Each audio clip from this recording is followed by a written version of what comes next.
I alight on deck 0, having come from the bridge. Originally, the plan was to keep the bright plume in orbit and take a shuttle down to the surface, but, in light of the circumstances, the Zanzibaris have waived our docking fees and sent an approach course which Twiller is following.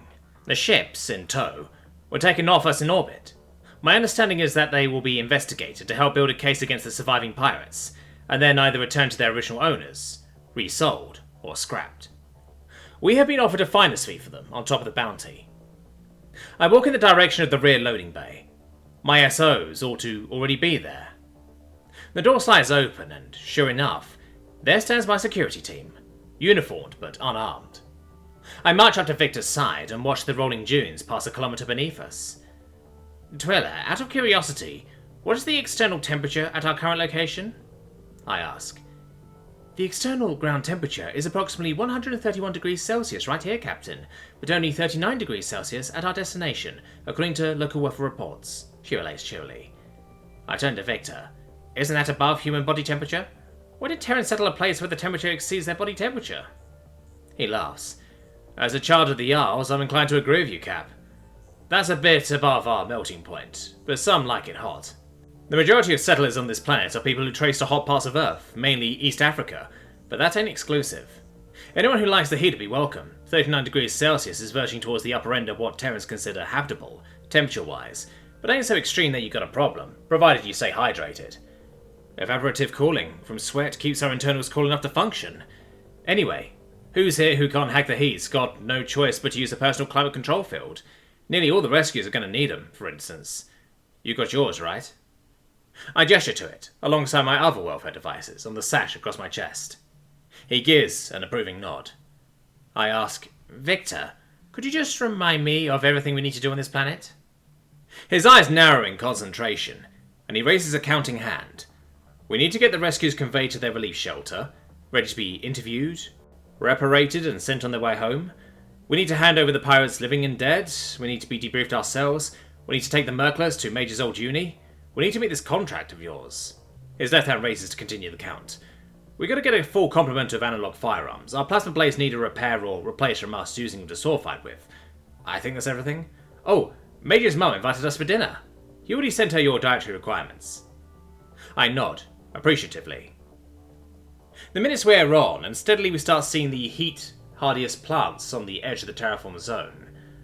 Then we start entering farmland, seeing irrigation canals with boats plying them. The plant life becomes steadily greener. We start seeing signs of habitation. The ship slows, as evidenced by the landscape whipping past less swiftly. Finally, we stop, and the panorama swivels around us, revealing a crystal blue ocean. We descend. As Twiller announces, we have reached our destination, Bahari Ya Gazazini Military Barracks. Thank you for flying Air Twiller. I roll my eyes. Victor is looking down through the polymer of the boarding ramp into the hangar. His face is disgusted as he says, "Oh, hell no. The fuck they think they're playing at?" I'm about to ask what he's talking about when they come into my view. The ship touches down and the ramp starts to drop.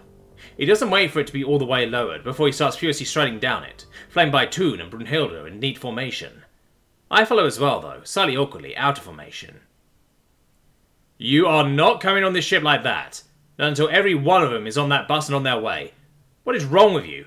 After what they've been through, he shouts, ardently, at the dozen or so soldiers wearing sleek, black, full-body armour and carrying high-powered Terran military-issue guns.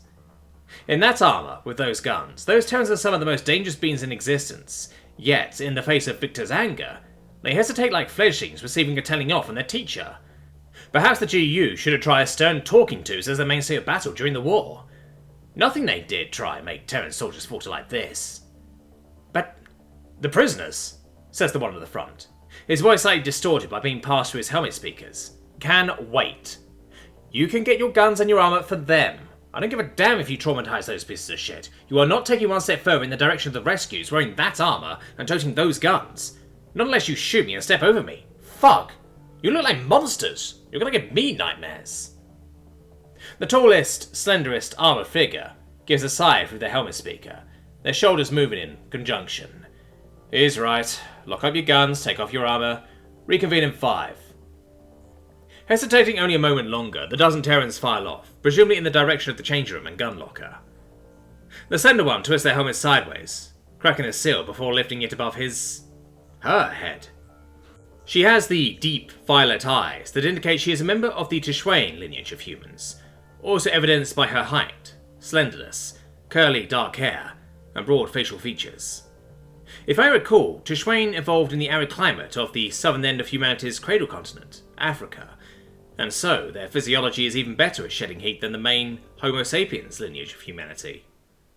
She says, "I'm sorry about that, Mr. Taylor, and thank you." Victor's face takes on a perplexed expression. "What are you thanking me for?" She presses the release catch on her chest piece and her upper armour falls away, revealing her fully clothed upper half and making a reverberating thoom as it hits the ground. "You vindicated me. I told my superior the same thing, but he said that if you didn't bring it up, we were to go in armed and armoured. Didn't want to lose the minutes it would take us to go off the ship, change, arm and reboard for the pirates. He seemed to think of the possibility of causing a stampede of terrified trauma victims a non-issue." Victor cocks an eyebrow.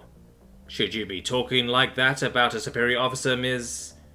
Lieutenant Loper, and I won't tell if you won't." She winks, while releasing her lower armour portion, to make another unnervingly loud thoom. She picks up a crate, and strides up the ramp to where Victor stands. She places the crate beside her feet and straightens up. She's taller enough than even him that the angle of the ramp makes their eyes level. She extends her hand. Victor takes a moment to size her up before extending his own for a hearty handshake. "You're a good woman, Lieutenant. I like you," he says with a sincere appreciation. She fans her hand in her face, feigning flusteredness. "I don't think I've ever heard my rank pronounced like that, Lieutenant." Victor smirks. "It's the correct pronunciation." She smirks back. "You Brits. Can't do anything normally." "I think you'll find that it's everyone else who ain't doing things normally," he mocks. "Well, if you like me that much, I'm off duty after this. Perhaps I could give you a tour. We could get dinner." Toon stiffens and moves very slightly closer to Victor. Victor smiles and looks down before saying, "That's a very flattering offer, Lieutenant, but..." He grasps Toon's lower left hand. "I'm very happily spoken for." Toon's relief is visible, even to me. Loper gives an exaggerated pout and says, "Shame. The pretty ones are always taken. And..." She looks briefly up and down Toon, who is a near identical height and build to her. "It seems from the looks of Miss Toon, I assume. I would have been as much your type as you are mine. Kudos on the catch, Miss Toon." That latter directed at a satisfied-looking Toon. Victor does not comment on that. Instead he gestures to me. "This is Captain Daq, head of the Bright Plume, 27th daughter of High Spire Peak." Loper seems, at this point, to realise I am here, and is instantly a model of military professionalism. She straightens her back and salutes. "Ma'am." I dip my head and slightly extend my wings in my people's equivalent gesture. "I thank you kindly for Zanzibar Mapaya's gracious accommodation of this ship," I say formally. "Certainly, ma'am. The crate," she gestures to it, "contains personal welfare devices for the rescues. Will you be wanting to scan it?" I glance at Victor, who gives the subtlest of nods. "I think so, yes. Twiller, could you tell me the contents of this crate?" "Absolutely, Captain," sings Twiller. Loper raises an eyebrow. "Twiller?" "Fuck." Victor doesn't miss a beat. "An idiosyncrasy of the ship's crew. We named our computer. Good for morale." "Uh-huh," responds Loper, in a tone that makes it very clear she doesn't believe him for a moment. We're very fortunate that the most perceptive species is also the one most opposed to the law we're breaking. A moment passes before Twiller relays, "The crate contains, approx, 1,200 personnel welfare field generating devices of sundry kinds, approx, 200 tamper-proof perspex cases, and 5 rolls of fabric ribbon, presumed to be for the purpose of attaching the former to species who eschew clothing. Nothing dangerous is detected among its contents." Doing an unconvincing job of pretending to have the same flat monotone she used to. I do some mental sums before working out that the crate is heavy enough to flatten me if it were dropped on my head. Loper lifted it as if it weighed nothing. She looks up, examining the ship. "Out of curiosity, where was the bore point? I didn't see any damage on your ship as it came down." Victor gestures down. "We're more or less standing on it." Her eyes widen as she looks down at the thoroughly unblemished clear boarding ramp. "Damn, you have a good maintenance team." I smile. "Thank you, Lieutenant." The Terran soldiers, presumably the same ones as before, file back into the room, unarmed and dressed in much less alarming fabric uniforms. "Alright, you lot," shouts Loper to her subordinates. "We've got 173 trauma victims, 10 prisoners, and 13 cadavers to get deboarded and processed. Nobody's leaving till it's done, so we best hop to it." She then turns to me. "Will you be staying? Your security personnel and deputies are needed here, but if you like, you could begin your debrief now?" I think for a moment before responding, "I'll stay. It's not as if getting debriefed then waiting will be any quicker than waiting then getting debriefed." Loper smiles and nods. It takes around an hour to get all the rescues provisioned correctly, for their safety, and conveyed to the enormous passenger transport that is parked in the hangar doorway. I chat to Loper, between her barking commands at her subordinates.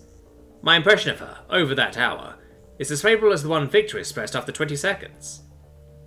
Following that, we are joined by every Triple M, bar Hasakar, who's waiting in the brig, and Victor asks Twiller to issue a strong, "Stay in place, do not enter the common areas," advisory to all crew. The Terran soldiers rearm and rearmour before reboarding, and allow the SOs to guide them to the brig, on the far end of Deck 0. They really do look like terrifying monsters in that armour. That visage was the boogeyman of the galaxy during the war. I don't envy the prisoners at all. Haziak is attending the brig and rises to greet us. She has a brief exchange with the soldiers before she glides up to the first cell, and speaks in an authoritative voice, that rivals even Victor's. "Prisoners Bryce Jermaine and Hugo Pine, you have been transferred from the custody of the Bright Plume, where you have been held under citizen's arrest, to the custody of UTC military authorities on Zanzibar Papaya. If you have any concerns for your safety, or pungent objections on other grounds, voice them now." The prisoners scowl but say nothing. 2 sets of restraints will appear from the walls. Place your wrists against the cuffs. If you do not comply, you will be tranquilized. They comply, still scowling, and are then removed from the cell. The process is repeated for the next 4 cells. Then all of the pirates are conveyed from the ship to a prisoner transport that has taken the place of the passenger transport since it departed. The cadavers are then deboarded to a medical transport, and Victor lists the advisory. "Now," says Loper, "it's time to debrief. If you all follow me to the interview rooms, we can begin." She conveys us to our waiting room, where we are greeted by a team of, presumably, military interviewers. Loper assigns each Triple M to an interviewer, and then turns to me. "I'll be conducting your debrief, Captain," she smiles. I'm slightly surprised that she was among those qualified to conduct interviews, but follow her to the room she indicates. "Are you sure you don't want to seize the opportunity to seclude yourself with my CSS, given the way you flirted with him earlier?" I quip as the door closes. She smiles. "It would be a frequent abuse of my power to use my assignment to monopolise that boy candy. Besides, there's no use torturing myself. From the way he refused, it was very clear that his answer wouldn't change, no matter how long I had to convince him." I chitter at that. "Now, I'm going to be nice enough to warn you that I'll be looking for holes and inconsistencies in your account. It's nothing personal. We just can't have their defence team seizing on some tiny discrepancy and using it to get the whole case thrown out. I'm going to be quite hard on you, for which I apologise in advance. Is that understood, Captain?" I'm suddenly anxious, but not my head. One extremely intense debrief later, and we're done, Loper says, cheerfully, deactivating the camera drone. "How did you make me feel like the criminal here? Fuck," I say, stumping against the seat back. "I'm sorry, Captain, but your story does beg a belief," she laughs. "Your testimony along with your crews and the rescues will be transferred to an AI who will collate the details and search for discrepancies. Once that's done, the bounty and finder's fees will be transferred and you and your ship will be free to leave port. But I just want to stress, you aren't prisoners. You can leave the base. We just might need to call you back for clarification. It should take a few days to get accounts from all of the rescues, but you don't need to leave the moment it's done. I understand that you have errands to run while you're here. You can stay as long as you like, within reason. We're very grateful for the clean-up of our space that you've performed, and we regret that it was necessary. That being done," she opens the door and gestures for me to leave. "Enjoy New Zanzibar, Captain."